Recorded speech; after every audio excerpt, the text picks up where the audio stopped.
이제 우리가 11장에서는요, 11장 초반부에서는 우리가 어느 교회 얘기했어요, 지금?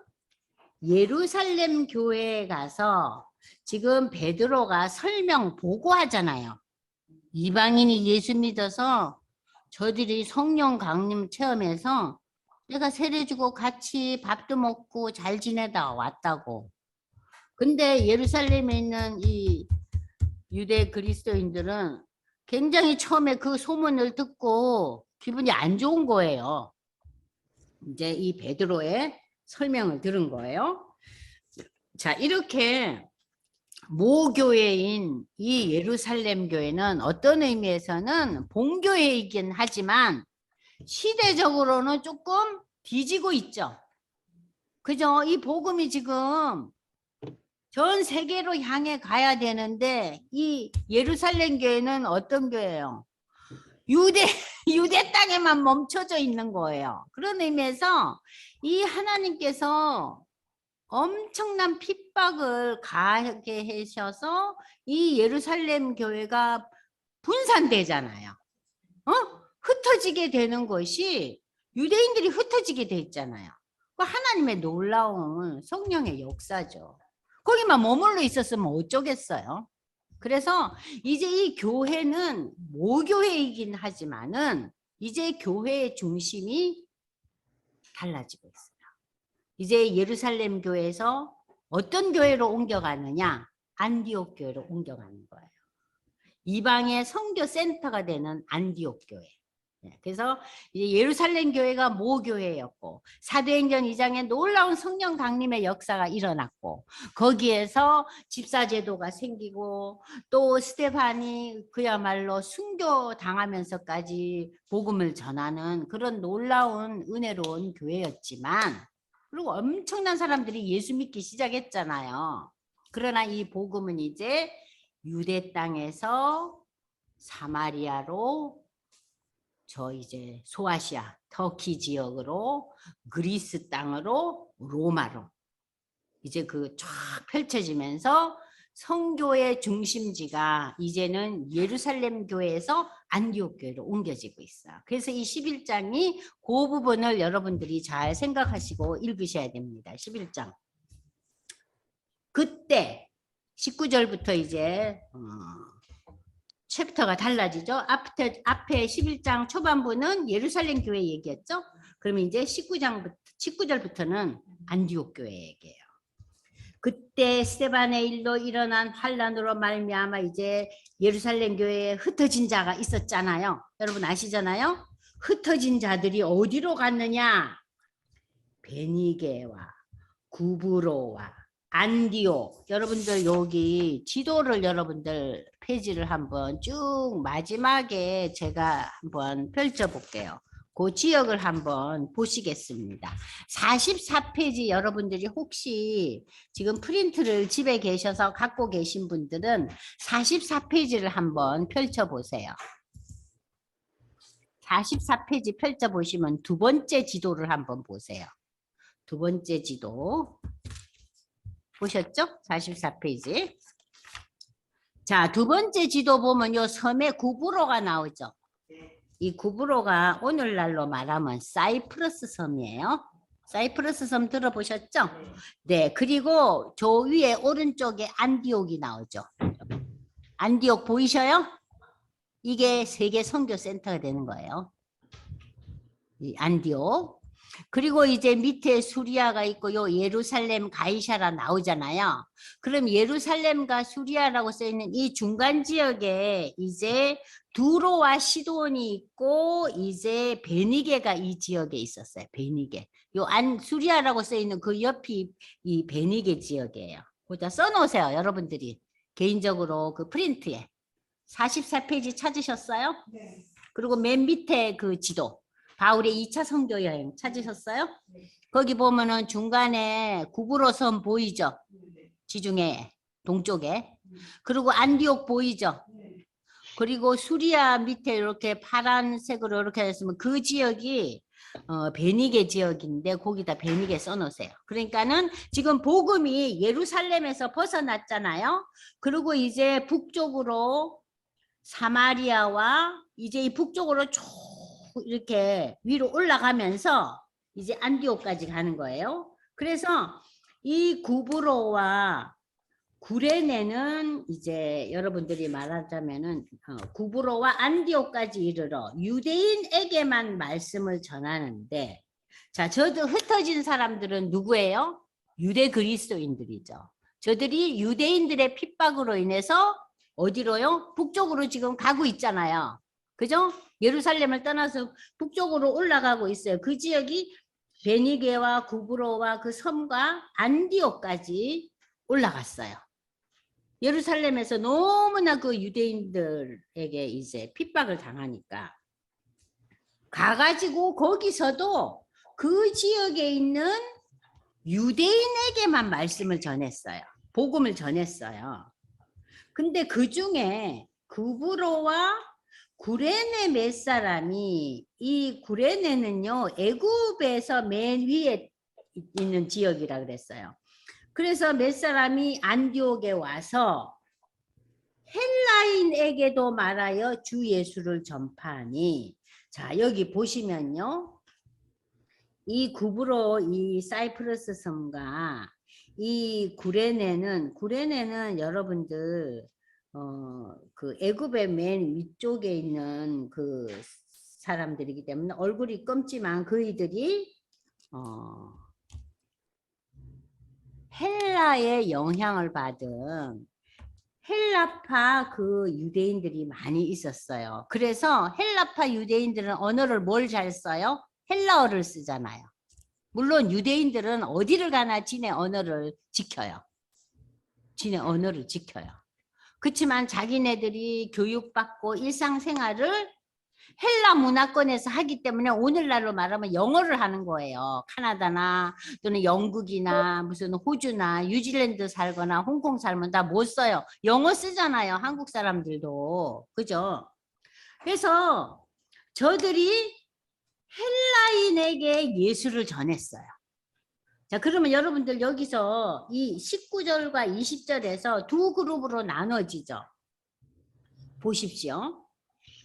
스데반의 일로 핍박이 밀려와서 예루살렘 교회에 있던 유대 그리스도인들은, 그러니까 히브리파 유대인들은 요 올라가서도 누구에게만 복음을 전했어요? 유대인에게만 전했어요. 그런데 헬라파 유대인들은 이방인에게, 헬라인에게도, 왜냐? 말이 되니까. 말이 되니까. 그러니까 하나님께서는 이미 유대인들을 세계에 흩어 놓으셨잖아요. 세계에 흩어놔서 저들이 헬라어를 많이 하는 유대인들이 지역마다 있었던 거예요. 그래서 구약 성경이 헬라어로 번역된 게 70인역이에요. 그러니까 구약 성경의 번역이 제일 먼저 된 것이 헬라어로 됐어요. 왜냐? 유대인들 중에서 헬라어를 쓰는 사람들이 많이 있었기 때문에. 네? 아시겠죠? 네. 그러니까 지금 복음 전거가 두 부류에 의해서 되고 있죠. 전통적인 히브리 유대인들, 그리고 헬라의 그 영향을 받은 헬라 유대인들. 그렇지만 저들은 다 유대인들이에요. 그러면 여러분들이 상식적으로 생각해 보세요. 바울은 어떤 의미에서 헬라파 유대인이에요. 그죠? 스테판도 헬라파 유대인이에요. 베드로는 전통적인 유대인, 히브리파 유대인이에요. 그러니까는 12 제자들은 다 히브리파 유대인들이 대부분이에요. 그죠? 대부분이. 이해되시죠? 예. 그러니까 이 두 그룹이 다 예수를 전하고 말씀을 전했어요. 그래서 주의 손이 그들과 함께 하시며 수많은 사람이, 그래 양쪽으로 스트레오로 지금 복음이 증거되는 거예요.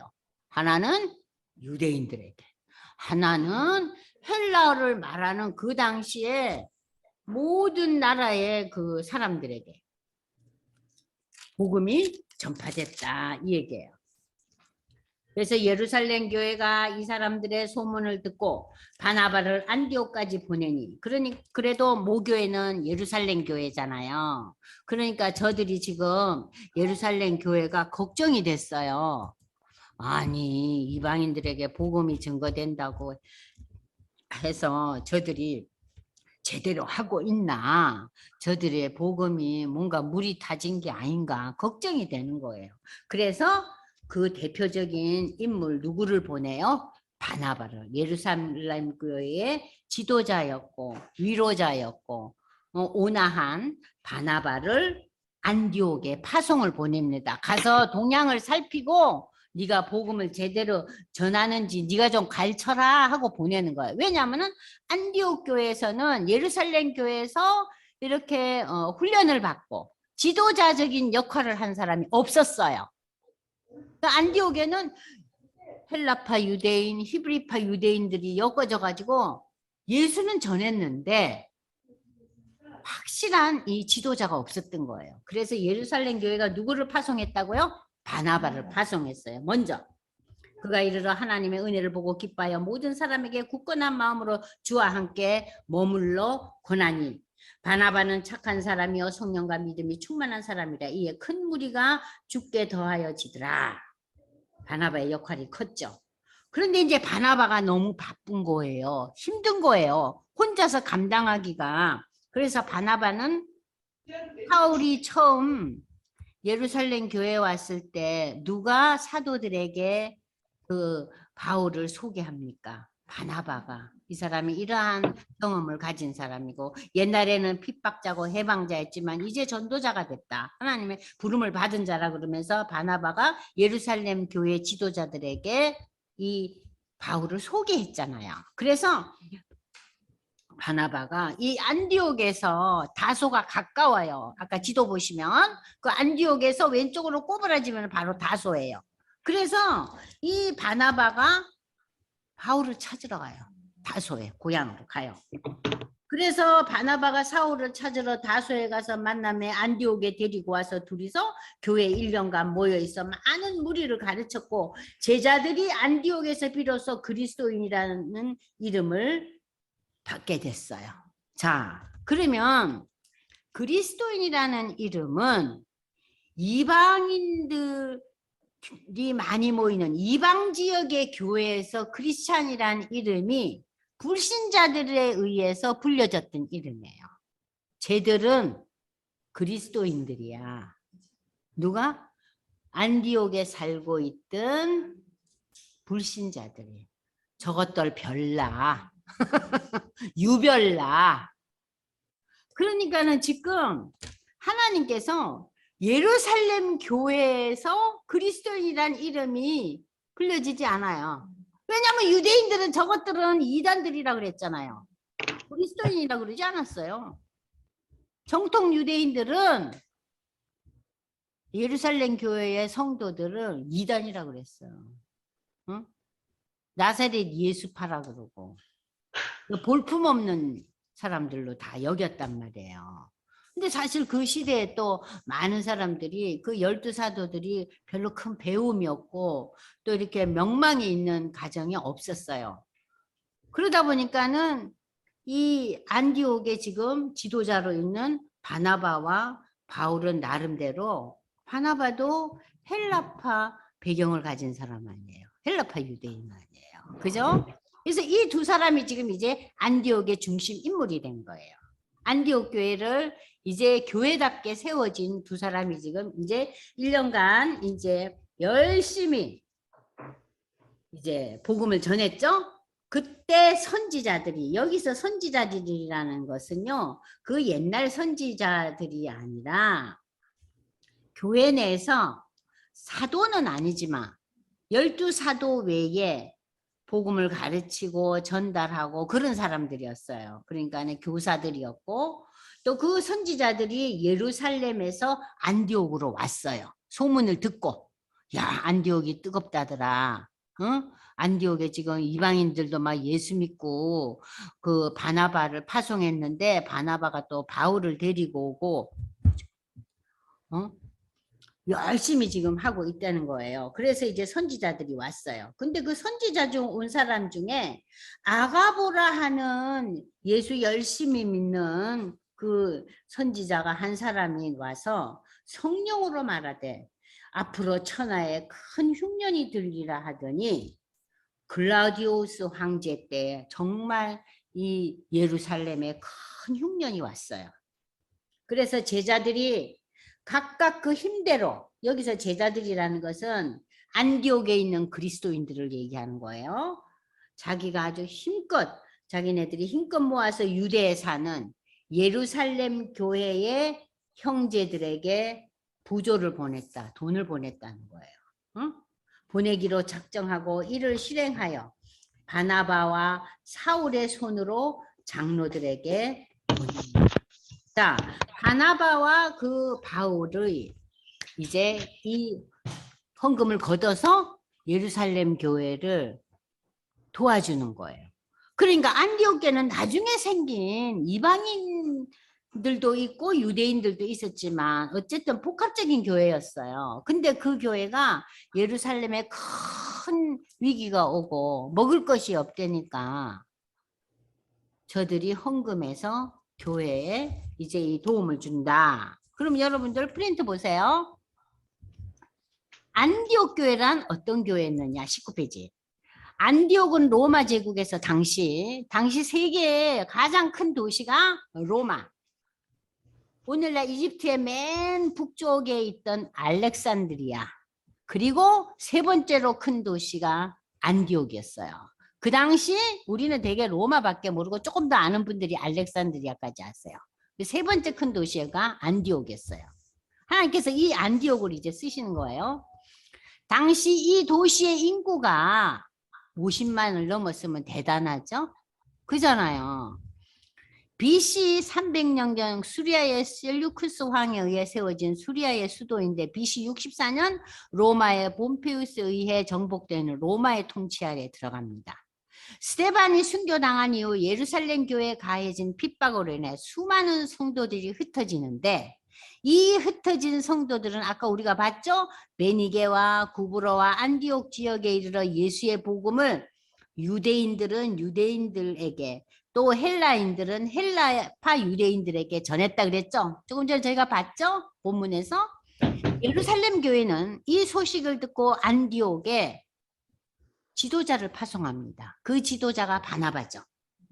그래서 바나바는 파송받고 이 안디옥에 와서 열심히 일을 하다가 너무 힘에 부치니까 다소에, 그러니까 안디옥에서 가까운 다소에 살고 있던 바울을 찾으러 갑니다. 그래서 안디옥에서 바나바와 바울은 1년 동안 수많은 사람들에게 복음을 전했고 이때 안디옥 교회가 교회답게 제대로 세워져요. 바울과 바나바가 합해서 그러니까 목회를 하면서 점점 사람들이 불어나고 복음에 대해서 확실하게 가르치는 자가 있었잖아요. 바나바와 바울. 예루살렘 교회가 유대인 중심의 교회였다면 안디옥 교회는 이방 지역에서 이방인 중심의 교회라고 할 수 있다.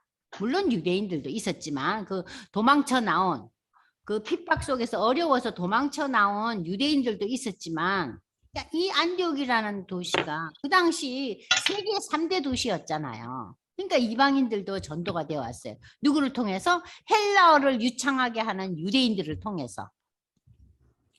안디옥 교회는 바나바와 바울을 또한 선교사로 이제 13장에 가면 파송을 합니다.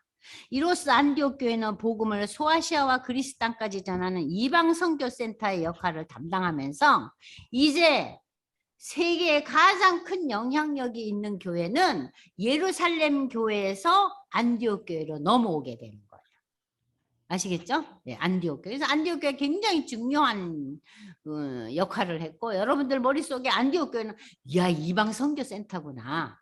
하나님께서 예루살렘 교회에서 핍박에 못 이겨서 뛰쳐나온 사람들이 여기 가가지고 유대인들은 유대인들에게 전하고 히브리파, 헬라파 유대인들은 헬라어를 말하고 있는 그 지역의 이방인들에게 전했다. 안디옥 교회가 자라면서 그 예수 안 믿는 사람들이 예수 믿는 사람들을 보고 그리스도인이라는 이름을 불렸다. 그래서 안디옥 교회에서 처음으로 예수 믿는 성도들을 여기 프린트해 봅니다. 이방인들이 그리스도인이라고 불렀는데 이 그리스도인이라는 이 단어의 뜻이 뭐냐? 나는 예수 그리스도에 소속된 자다. 여러분들 파리잔이라 그러면 뭐예요? 파리에 사는. 뉴욕에 사는 사람은 뭐라 그래요? 뉴요커 그러잖아요. 그죠? 그러니까 이 그리스도에 속한 사람이 그리스도인이라는, 크리스찬이라는 거예요. 이후 예수 믿는 성도를 가리켜서 사람들이 뭐라고 불렀어요? 그리스도인, 크리스찬이라고 불렀다. 그러나 당시 유대인들은 이렇게 부르지 않았어요. 이단들, 이 돌을 쫓는 자가 이단들이라는 소리예요. 또는 나사렛 이단, 이단은 이단인데 나사렛 출신의 예수 이단이라고 불렀어요. 그러니까 굉장히 비하한 거죠. 그죠?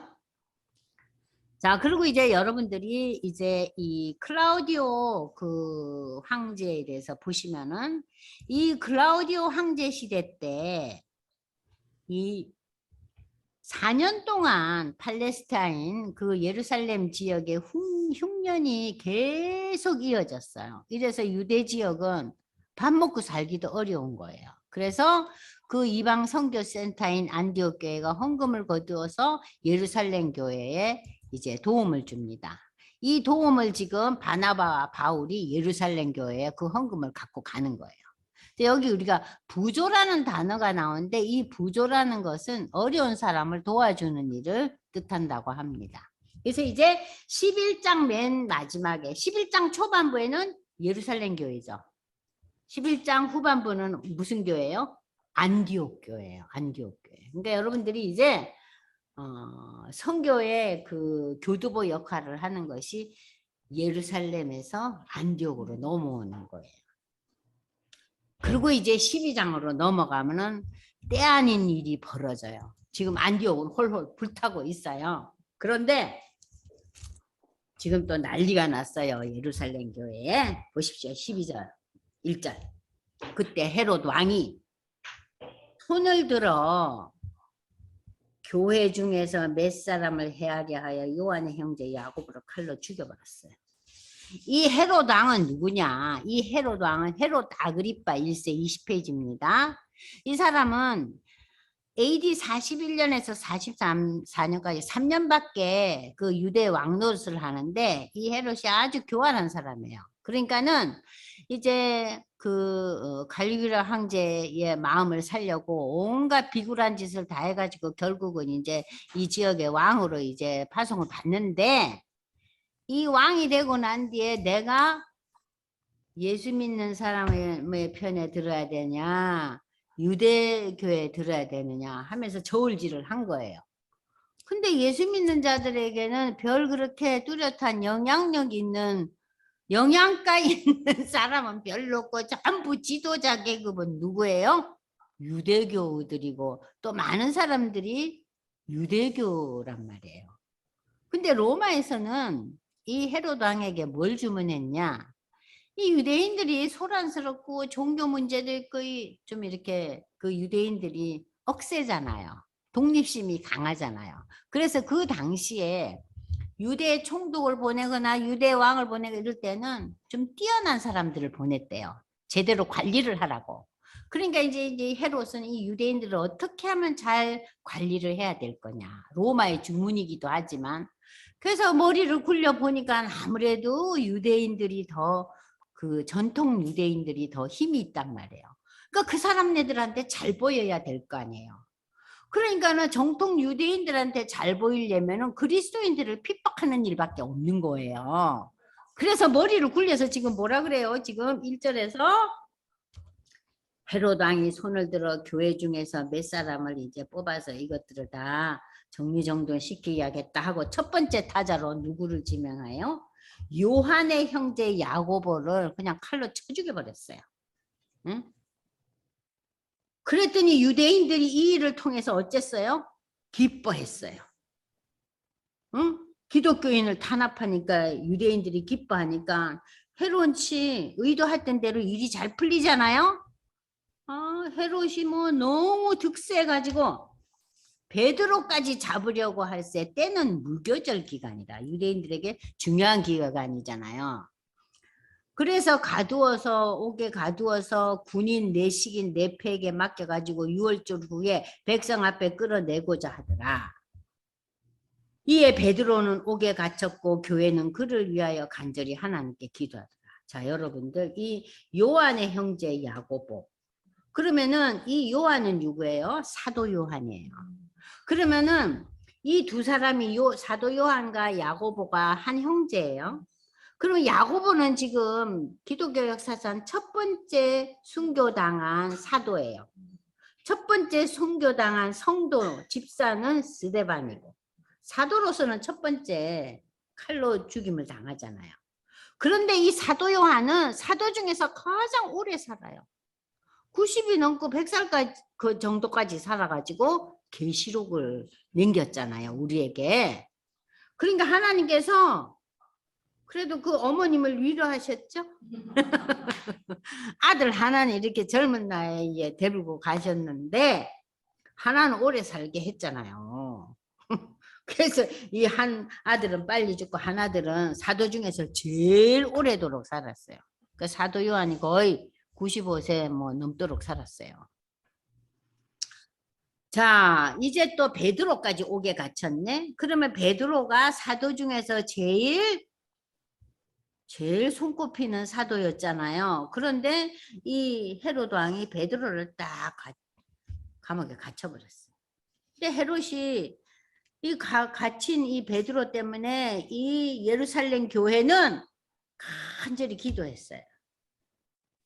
헤롯이 잡아내려고 하는 그 전날, 잡아내려고 하는 거는 뭐예요? 그 다음날 이제 쳐 죽이려고 하는 거예요. 자, 이제 베드로도 순교당하게 생긴 거예요. 그 전날 밤에 베드로가 두 군인 틈에서 두 쇠사슬에 매여 누워. 그러니까는 뭐 어떻게 될까 봐 쇠사슬을 두 개로 챙챙 감겨서 누워 자고 있었어요. 그 참 태평천지죠? 예? 잠이 쿨쿨 와요. 쇠사슬에 꽁꽁 묶였는데도. 그래도 파수꾼들이 문 밖에서 옥을 지키고 있고 그런데 후련히 주의 사자가 나타나며 옥중에 광채가 빛나며 또 베드로의 옆구리를 쳐서 깨워서 이르되 급히 일어나라니 쇠사슬이 그 솥에서 벗어지더라. 여러분 지금까지 천사가 나타나고 무슨 하나님의 말씀이 나타날 때마다 무엇이 임해요? 빛이 임해요. 광채가 임해요. 그러니까 하나님의 역사는 그러니까는 빛의 역사예요. 흑암의 역사와 완전히 반대되는 거죠. 광채가 났어요. 그래서 그 쇠사슬이 손에서 벗겨진지라 천사가 띠를 띠라. 이 당시의 옷은요 위에서부터 이렇게 하나로 된 이렇게 우리로 말하면 무슨 통자루 같이 호메어 같은 옷인데 항상 여기다가 띠를 맸어요. 허리띠를 맸어요. 그러니까 네가 옷을 제대로 입고 띠를 띠고 신으시느라 하고는 베드로가 그대로 하니 천사가 또 이르되 겉옷도 걸치고 나오너라. 제대로 다 입고 나오느라 이런 거예요. 베드로는 정신이 지금 없는 거예요. 베드로가 나와서 따라가서 천사가 하는 것이 생시인지 알지 못하고 이게 내가 무슨 꿈을 꾸나 환상을 보는가. 이에 파수꾼 첫째 둘째 파수꾼들을 다 지나 시내로 통한 세문에 이르니 문이 저절로 열리는지라. 나와서 한 거리를 지나며 천사는 떠나가더라. 거리로 이제 베드로를 딱 두고 천사는 가버렸어요. 그때서야 베드로는 정신이 들어 이르되 내가 이제야 참으로 죽겠어. 그의 천사를 보내어 나를 헤롯 왕의 손과 유대 백성의 모든 기대에서 벗어나게 하신 줄 알겠노라 하여. 유대 백성들의 일반 백성들의 기대는 뭡니까? 그리스도인들을 다 잡아 가두고 없애는 거잖아요. 유대교를 활성화시키는 게 저들의 꿈 아닙니까? 그런데 거기에서 완전히 천사가 나타남으로 인해서 이것이 다 삐끗해지잖아요. 지금 이제 아침이면은 베드로가 이제 사형을 당할 판인데 깨닫고 마가라 하는 요한의 어머니 마리아제 마가라 하는 요한 사도행전 2장에 마가의 다락방에서 모여서 성령 강림 체험했잖아요. 그러니까 이 마가라 하는 이 요한은 마가복음을 기록한 자예요. 여러분들 마가복음 기록자가 마가라는 건데 이 마가는 그 당시에 어느 정도 여유가 있고 잘 사는 사람이어서 자기 집도 있고 다락방도 있고 수많은 사람이 모일 수가 있었어요. 그 다락방에.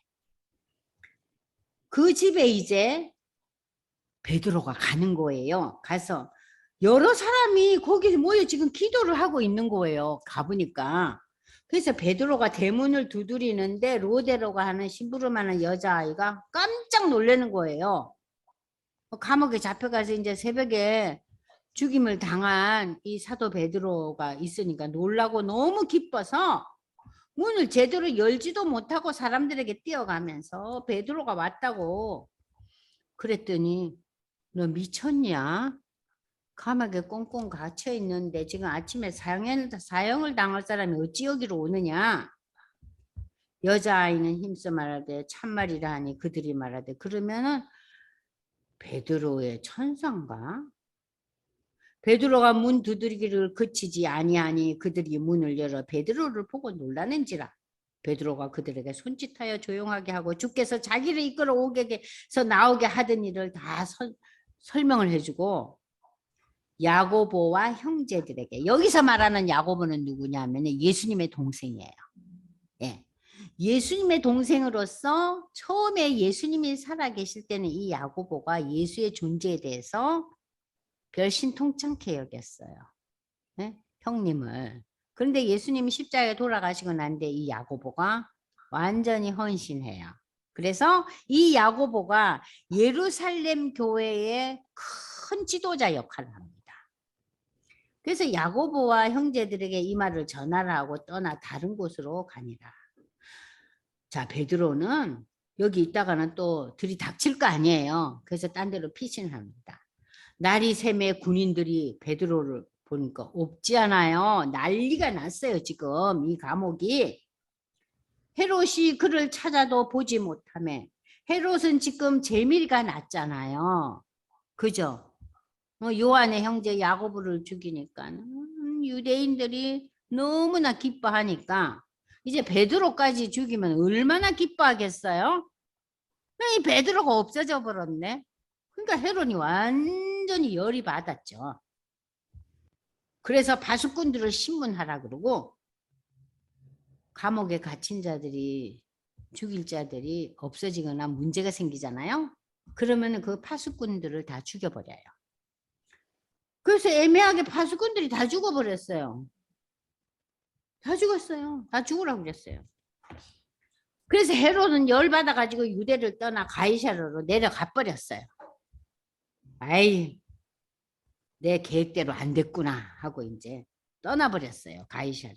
유대 그 예루살렘과 가이사랴는 이렇게 별로 멀질 않았어요. 그런데 이 당시 헤롯은 두로와 시돈 사람들을 대단히 노여워하니 그들의 지방이 왕국에서 나는 양식을 먹는 까닭에 한마음으로 그에게 나와 왕의 침소 맡은 신하 블라스도를 설득하여 화목하기를 천한지라. 그러니까는 이 헤롯이 여기 여러분들 한번 12장을 한번 보세요. 12장 프린트를 넘어가겠습니다. 자, 두로와 시돈이 나오는데요. 이 지역은 산악지대예요. 그러니까 아까 우리가 지도 봤잖아요. 그 예루살렘에서 쭉 올라가면 안디옥 바로 전에 있던 지역이 두로와 시돈이 산악지대이기 때문에 곡식 생산이 어렵잖아요. 그죠?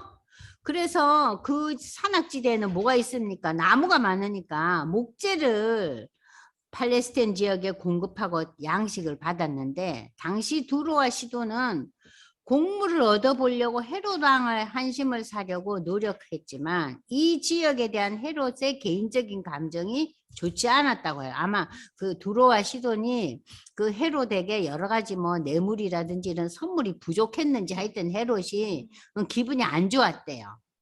자, 이러한 두로와 시돈 사람들은 별로 좋아를 안 했는데 그 지역에 이제 사람들이 와가지고 그 왕의 신하를 이제 중간에 껴서 화목하기를 이제 바랬는데 그래서 헤롯이 이제 나를 택해서 왕복을 입고 단상에 앉아서 백성에게 연설을 합니다.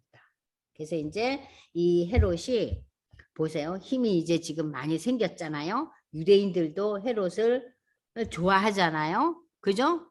그리스도인들을 이렇게 쳐 죽이니까 핍박하고.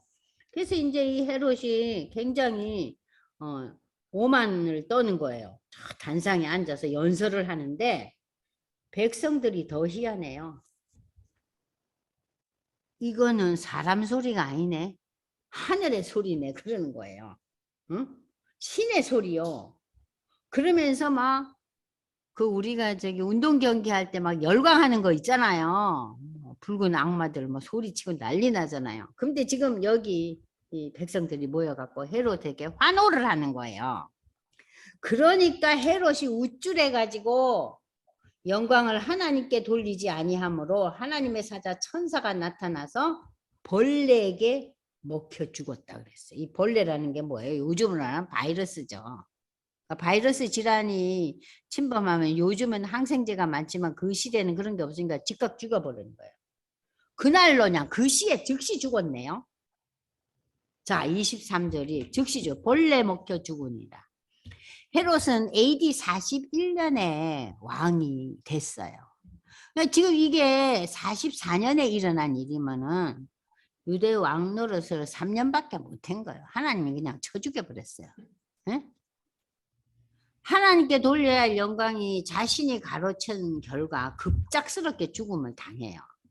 그래서 이 시대의 유명한 역사가 요세푸스의 글에 의하면은 헤롯 아그리파 1세 이 헤롯 왕은 여기 지금 단상에 앉아서 연설하고 외국 사절들 하고 이렇게 자기의 그 위상을 나타내려고 하는 이런 상황 속에서 갑자기 복통을 일으켜서 닷새 만에 죽었다는 게 역사적인 기록이에요.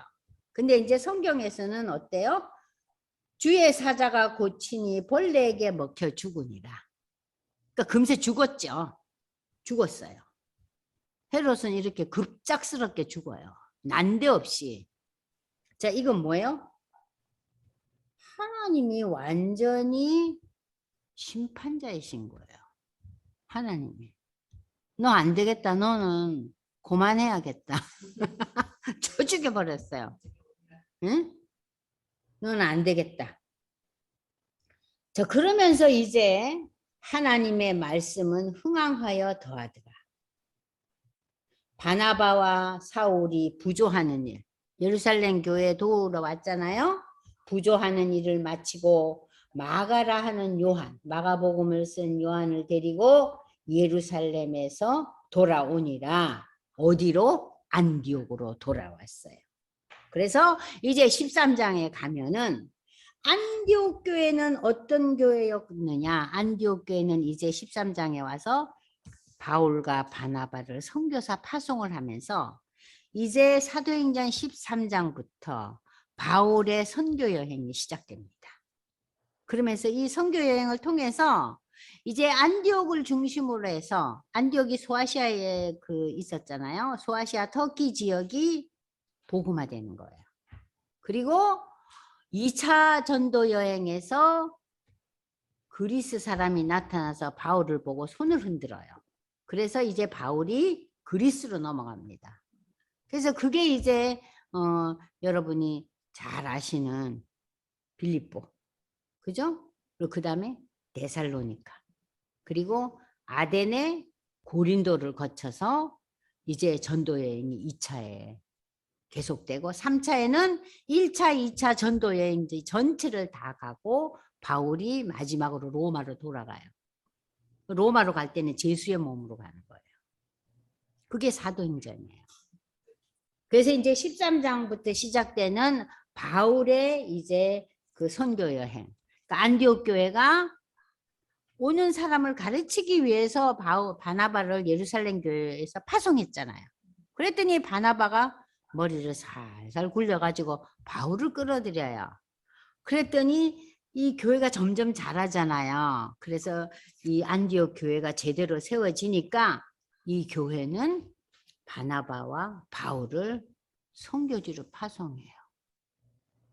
그러니까 놀라운 선교의 역사가 이제 13장부터 시작되는 거예요. 그러니까 처음 이 사도행전 읽으면 여러분 쉽지가 않아요. 복잡하게 역사적인 일이 계속 진행되니까 우리가 마치 중고등학교 다닐 때 세계사 공부하는 것 같아요. 어느 왕이 죽고 다음 왕이 되고 그 왕 시대 때는 무슨 제도가 개편되고 어느 신하가 문제를 일으키고 왕은 어떻게 하고 그거 일일이 다 공부하고 시험 보려면 엄청 많이 외워야 되잖아요. 사도행전이 그런 역사적인 흐름이 쫙 가는 거예요. 근데 이 사도행전의 흐름을 순서적으로 다 머리에 이렇게 딱 들어오면은요, 바울 서신이 너무 쉬워져요. 바울 서신 읽는데 어려움이 없어요. 왜냐하면은 바울 서신 로마서나 갈라디아서나 에베소서가 다 이 사도행전에서 있었던 이 일들 그리고 예루살렘 종교회에 있었던 그 결론을 가지고 바울이 편지를 해요. 우리가 믿는 도는 이런 도라고 교회한테 편지하는 거예요. 그래서 사도행전 공부가 역사적인 그 의미도 중요하지만 교리적인 의미에서도 굉장히 우리에게 도움을 줘요. 그래서 여기 보시면 오늘 말씀 나눔을 보시면 이방인들에게 아까 성령이 임했잖아요. 뭐 할 때 임했어요? 그들이 베드로의 설교 들을 때. 설교를 들으면서 성령의 강림을 체험했다 그랬어요. 그리고 그리스도인이라는 이 칭호가 안디옥교에서 있었는데 누가 불렀어요? 이방 불신자들이 불러줬어요. 응? 안디옥 교회는 흉년이 든 예루살렘 교회에 부조금을 하고 구제 활동을 했어요. 그러니까 이방인들이 그리스도인이라고 불렀다는 얘기는 아이 저것들 쟤네들하고 엮이지 마. 쟤네들 별 볼 일 없는 애들이야. 그게 아니에요. 이방인들에게 이 안디옥 교회의 기독교인들이 좋은 영향력을 펼친 거예요. 아, 사람들이 참 좋다. 그리고 많이 나누어주고 이웃을 돌본다. 응? 그래서 좋은 영향력을 미친 거예요. 이 안디옥 교회가. 자, 그런데 이 안디옥 교회는 모교회까지 도와요. 자, 엄청난 역할을 하죠. 그죠? 그래서 하나님께서 이제 예루살렘 교회에서 안디옥 교회에 이제 무게가 실리는 거예요. 그러면서 이 안디옥 교회가 세계 선교 센터가 되는 거죠. 헤롯은 야고보 사도를 칼로 죽이고 이후 백성들이 그의 연설을 들으면서 신의 소리라고 하자 의기양양해요. 그러자 갑작스런 그의 죽음이 임하죠. 이건 뭘 의미하느냐? 하나님은 심판하신다. 그러니까 우리가 설령 그 심판을 우리 살면서 체험하지 못해도 결국은 하나님이 심판하신다는 거. 그러니까 너무 우리 보고 졸갑증을 내지 마라. 내가 다 관리할 거다. 그 얘기예요. 근데 여기서 지금 헤롯이 너무 날뛰니까 하나님께서 어떻게 해요? 그냥 즉결 심판. 그리고 우리가 사도행전 4장에서 아나니아와 삽비라도 성령을 해방하고 성령을 속이는 죄에 대해서 어때요? 즉결 심판하죠. 그러니까 하나님께서 때때로 즉결 심판도 하신다는 거. 그래서 좀 왜 이렇게 하나님께서 저렇게 인간 같지 않게 굴고 이렇게 난리를 치는데 좀 어떻게 좀 안 하시나 하면 우리는 얼마나 속이 타요. 빨리 일어나야 되는데 하나님의 때가 다 있다는 거죠. 그래서 우리가 너무 초조해하지 말고 즉결 심판도 필요하면 하시는 분이니까 하나님 알아서 하세요 하고 기도해야지. 하나님 즉결 심판하소서 하고 기도하기보다는 하나님의 때에 하시고 우리는 그것을 잘 받아들일 수 있게 수용하게. 그잖아요. 우리가 수용해야죠. 그래서 오늘 저희가 사도행전 10장, 11장, 12장 했어요. 그래서 여러분들이 차츰차츰 읽을 거리가 많아져요. 다시 1장에서 12장까지 읽으시면서 요약을 좀 해보세요. 1장에 무슨 얘기가 있었지? 2장에 무슨 얘기? 3장은 뭐지? 4장은 뭐지? 쫙 머리에 이렇게 생각해. 근데 그런 내용들을 여러분들이 뭐 어디 차를 타고 어디 갈 때나 지하철을 타고 갈 때나 아니면은 누워서 잠 안 올 때 있잖아요. 잠이 안 올 때, 예, 이번 학기에 내가 사도행전 배웠는데 1장이 뭐였지? 2장이 뭐였지? 저는 이제 이렇게 생각하다가 기억이 안 나면 살금살금 기어나가가지고 딱 펼쳐. 아, 맞아. 여기 이게 중요한 의미지. 하고 또르르 들어와요. 또 방으로. 그러면서 여러분들의 그 기억력을 자꾸 이렇게 회복하시기 바랍니다.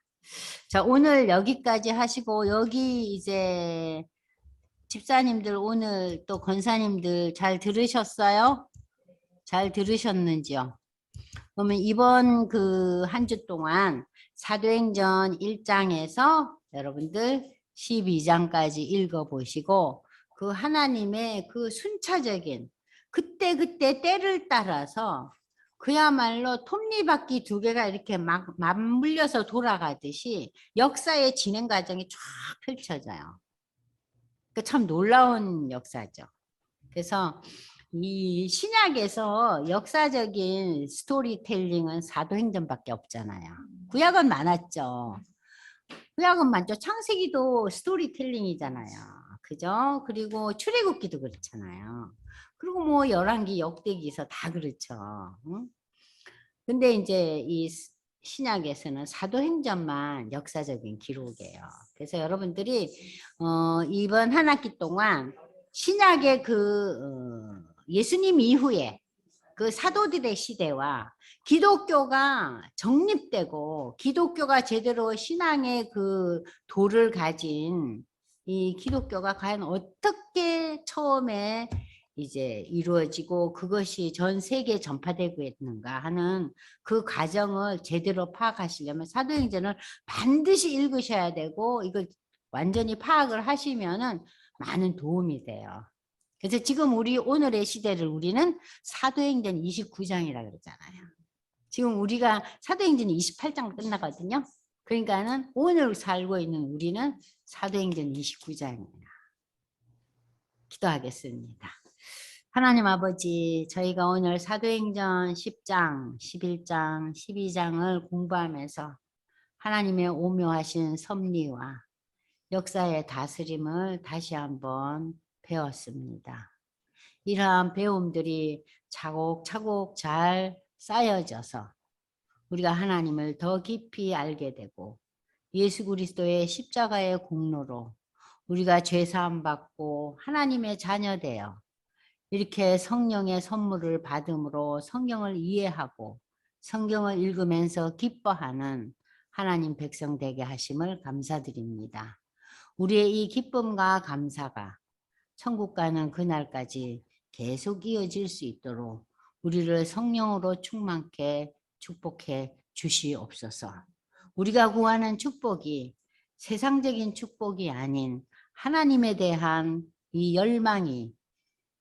열망을 향한 축복을 저희가 늘 강구하는 믿음의 사람 되게 주님 도와주시옵소서.